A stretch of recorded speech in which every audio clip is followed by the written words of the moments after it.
Some of the stories lodged in the hearts and minds of those called the greatest generation were shared with the next generation today.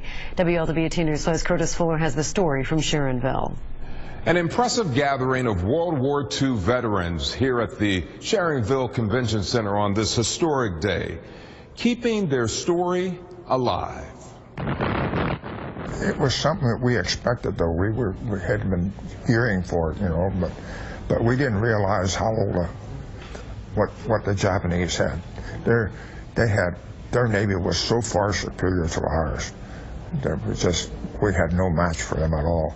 96-year-old Walter Kraus is a 30-year Navy veteran. He was on duty on the day which will live in infamy. He was on a sub stationed off the western coast of the Philippines. Pearl Harbor was attacked. It was for us December the 8th out there. It was about 2 or 3 in the morning. Mr. Kraus joined more than 80 of his fellow World War II veterans as memories of the war and Pearl Harbor in particular filled this space. 91-year-old Robert Watson of Hamilton proudly wears his Congressional Gold Medal around his neck, recognizing his service as one of the first African-American Marines. He was called up in 1943.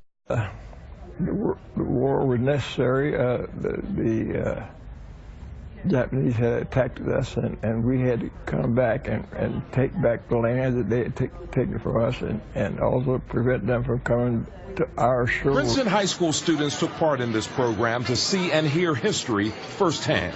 The students are creating a living history project. Questions about what they did before the war, what they did during the war, what they did after the war, and how the war affected them. We should all thank them for what they did. Every day that we live in this country, it's a day that someone died for protecting it. These veterans say they hope the future holds a renewed patriotism and that people will never forget the lessons learned from the past. I'm Curtis Fuller, WLWT News 5. Today's program was put on by the Urology Group of Cincinnati. Well, if you are planning